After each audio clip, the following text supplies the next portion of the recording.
Welcome back to All This Math. This is Professor Parker. Please make sure you're subscribed to the All This Math YouTube channel. Like this video, drop a comment below, and also share this video with somebody else. All right. Now, what are we doing today? What we got here? We're going to find an LCM. First of all, make sure you know what an LCM is. It's an acronym. It stands for lowest common multiple. Some people say least common multiple, but the lowest common multiple. Now, what is a multiple? A multiple is like it sounds, right? A number that you arrive at after multiplying, right? So after you multiply two numbers or three numbers or four numbers or however many numbers, the number you end up with is called a multiple. Do not confuse a multiple with a factor. Multiples and factors are not the same thing. Sometimes a number will have the same multiple and same factor, right? But a multiple is a number that you end up with after you multiply two or more numbers. A factor is the number that gets multiplied to end up with a multiple. So a factor is a number you actually multiply with another one to get a multiple. The multiple is the number you end up with after you multiply factors together. All right. I know I just said a lot. If you need to, hit rewind and run that back because that's very important. You got to know the difference between multiples and factors. All right. Now, what we're about to do is we're about to find the least common multiple between these three numbers, 36, 60, and 135. Now, it's a lot of ways to do this, right? But let me break this down. Like, what does that actually mean? Like, what am I really finding? I'm about to find the smallest number, right? Out of all the numbers we know in the real number system, the smallest number that I could get to if I multiply 36 by some number or 60 by some number or 135 by some number. What's the smallest number that exists that I could arrive at where I could multiply each of these three numbers by some whole number, not a decimal, not a fraction, not a decimal, not a fraction, but by some whole number in order to arrive at. That's what I'm trying to find. All right. That's what the least common multiple is. All right. So 36 times something, 60 times something, 135 times something. I don't know what that something is, but we're going to find what the number is where they basically all meet up, where they all converge. You know what I'm saying? So there's a few ways to do this, but one method is called using prime factorization, right? Using what looks like factor trees, right? Prime factorization. Prime factorization looks like this. I basically break the numbers down using their factors, right? And I know when to stop when I end up with all prime numbers. So we got to know the difference between prime numbers and composite numbers. Prime numbers only got two factors, right? One and itself. Composite numbers got more than two factors. It's that simple. So prime numbers got two factors. Composite numbers got more than two factors. So 3, 4, 5, or 6, or 7 could have a bunch of factors. All right. So let's start with 36. Let's get into this. So with 36, right? I write it over, and then I draw like two tree branches. And I think of two factors of 36. It don't matter what the factors are. It could be any factors. I could do, well, I ain't going to do 36 and 1 because that's really a waste of time, right? Because I still got to break 36 down if I do 36 and 1, right? But I could do 18 times 2. I could do 9 times 4. I could do 12 times 3. I could do 6 times 6. When you get into this, this is why it's so imperative that we have our multiplication facts memorized. Because if you don't have your multiplication facts memorized, this is going to seem difficult and it's going to be annoying. All not because it's that difficult, but because you don't have your multiplication facts memorized. You must have your multiplication facts memorized. That just makes things a lot easier. You can still do this process, but it's going to be a much more difficult process than it has to be. All right. So I think I'm gonna mess with 9 times 4. So I'm gonna break this down into 9 and 4. Now these are both composite numbers, right? 9 is composite and 4 is composite. So then I'm gonna break the 9 down. I'm gonna break 9 down into 3 times 3. Now I stop right there, right, with the 3 and the 3 because those are both prime numbers, So I can't break this down no more. I can't break that down no more because they're prime numbers. Now with this 4, I still could break the 4 down, though. The 4 gets broken down into 2 times 2, right? And 2 is a prime number. So now I'm completely done with 36. So now the prime factorization of 36 is it only includes the prime numbers at the ends of the branches. All the prime numbers at the ends of the branches. So 3 times 3 times 2 times 2 is what we call the prime factorization of 36. 3 times 3 times 2 times 2. All right. Now I'm going to do the same thing for 60. Then I'm going to do the same thing for 135. All right. So we got 60. I'm going to break 60 down. I'm going to do 5 times 12. Because again, I know my multiplication facts. So I could have did 20 times 3. Because 20 times 3 is 60. I could have did 15 times 4. Because 15 times 4 is 60. I could have did 12 times 5, which is what I did. I did 12 times 5. I could have did 10 times 6. Right? Those would have been my choices. Right? And then you just keep breaking it down. Now, 5 is already prime. So we don't mess with 5 no more. So 5 is already part of our prime factorization. Then we get to the 12. Then I break the 12 down. Again, we got choices. I could break 12, and it don't matter how you break it down. It don't matter. It's up to you. You have the power to choose and decide. So 12 could be 6 times 2 or 4 times 3. It don't even matter. I'm going to do 4 times 3. Why? No real reason. I just felt like it. And then I break the 4 down. 3 can't be broken down. It's prime. Once you get a prime number, you leave that alone. I'm going to break the 4 down, though. The 4 is going to get broken down into 2 times 2. All right, so now we're finished with 60 because we got all prime numbers at the ends of our tree branches. We got a 5, we got a 2, we got a 2, and we got a 3. All right, 5 times 2 times 2 times 3 is the prime factorization of 60. And then we're going to do 135. Now, 135 is a larger number, but we still can break it down. So even if you don't know a whole lot about the number 135, what you do know is this. It ends in a 5 or it has a 5 in the ones place. Any number, you should memorize this. Any number that has a 5 in the ones place is divisible by 5. Any number that has a 5 in the ones place is divisible by 5. So I know that I can multiply this by 5, so I'm going to do 5 times something.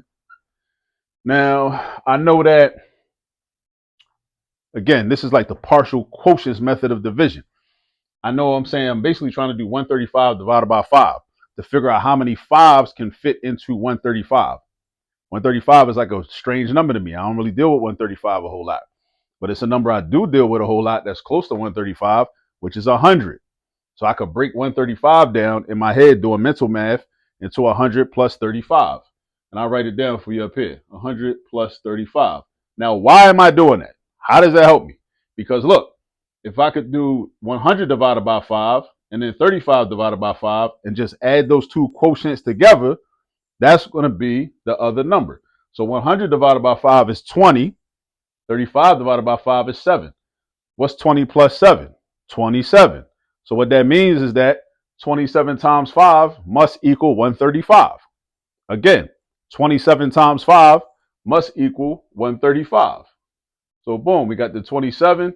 And because 20 times 5 is 100, 7 times 5 is 35. What's 100 plus 35? 135. Now I got 27. Now I got smaller numbers I can work with.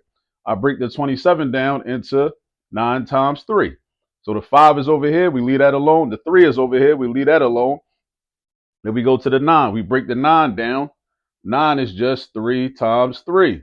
So now the prime factorization of 135 is 5 times 3 times 3 times 3. You only have prime numbers in your prime factorization. Everything in math has a name for a reason. So your prime factorization should only include prime numbers. So you got to go back, rewind the video if you need to.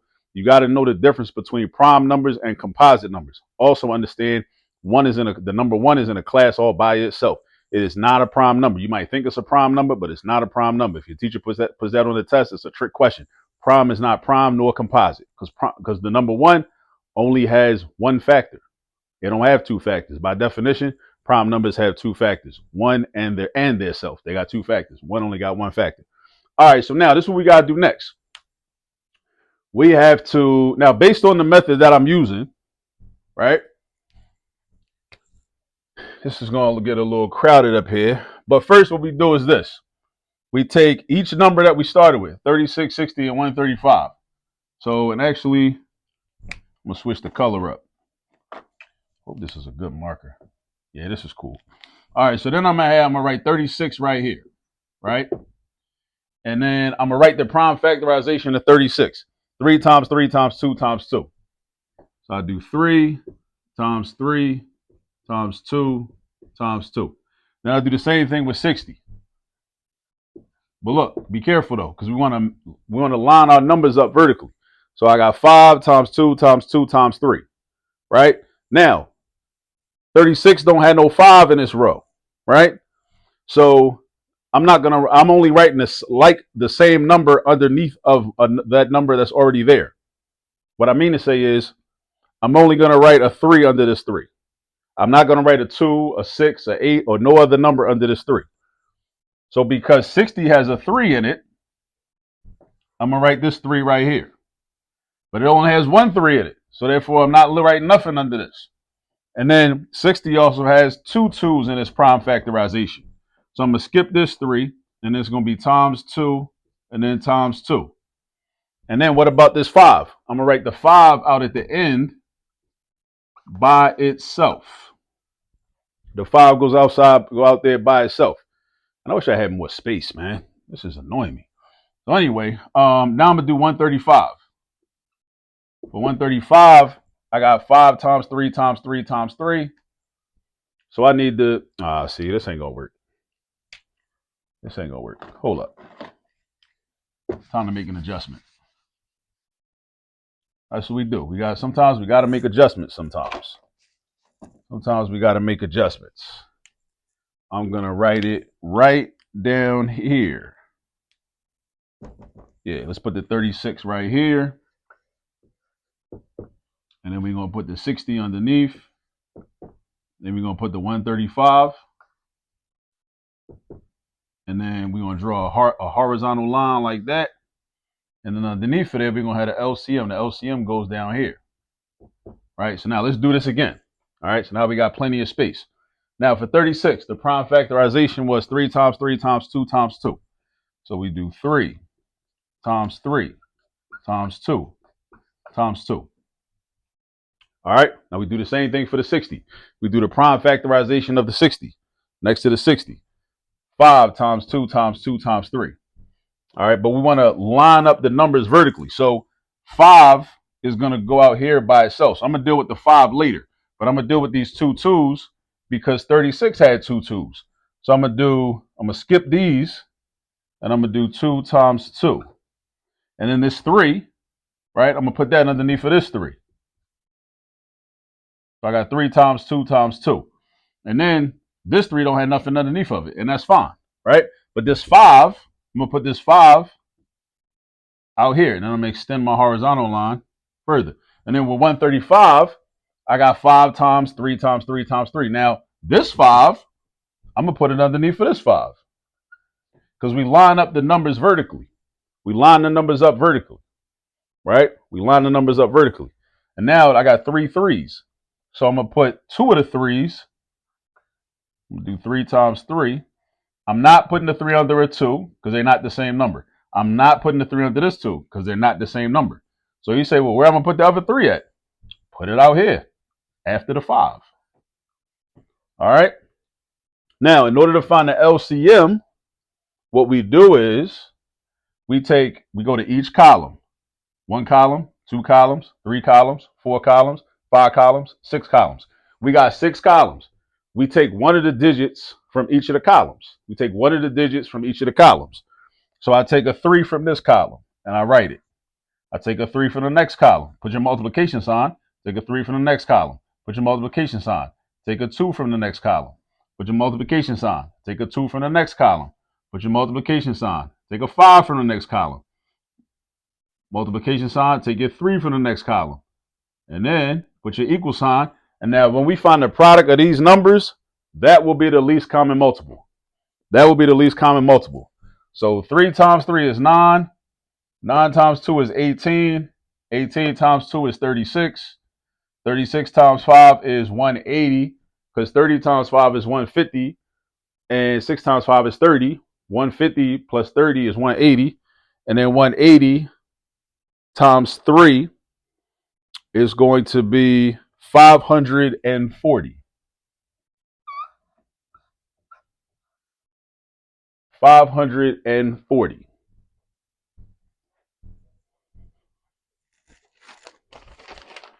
540. This is the LCM.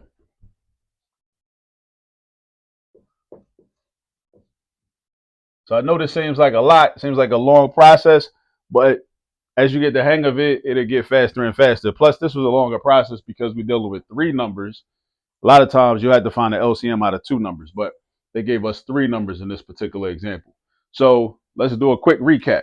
What did we do? We did the prime factorization of each of these three numbers.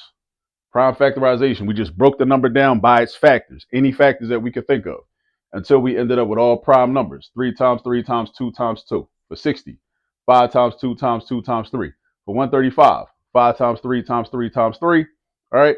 If anything, if you don't remember how we got this, just run the video back. All right. Then we set up like a chart, right? And we have different rows. We have a row for each of these numbers. So for 36, we wrote the prime factorization, the 3 times 3 times 2 times 2. Then for the 60, but be careful though, because with the chart form, we only line up vertically with like numbers, with numbers that are alike. Numbers that are alike. All right. So for 60, it's 5 times 2 times 2 times 3. So notice where I put the 3 underneath of a 3 that was in 36. Where did I put this 2 at? Underneath of a 2 that was in 36. The other 2 underneath of a 2 that was in 36. The 5 is out here by itself. It's in a class all by itself, right? Because there's no 5 in the 36 factorization. Then for the 135, 5 times 3 times 3 times 3. Put this 3 under that 3. Put this 3 under these 3s. And then this 5 goes under this 5. And then the other 3 goes out here by itself. All right. You're lining things up vertically. You're lining things up vertically using this method. There's another method that people call the ladder method. Right. Some students, people might think it's easier. Some people might think this method is easier, but it's always going to be a lot of methods to use when you're solving any type of math problem. There's always going to be multiple methods that you could choose from. Now, how do you get the LCM? You take one of these numbers from each of the columns. Take a 3 from here, 3 from here, 2 from here, 2 from here, 5 from here, 3 from here. Write them all out, multiply them all up. You end up with 540. 3 times 3 is 9. 9 times 2 is 18. Times 2 is 36. 36 times 5 is 180. 180 times 3 is 540. Just like 18 times 3 is 54. So 180 times 3 is 540. All right.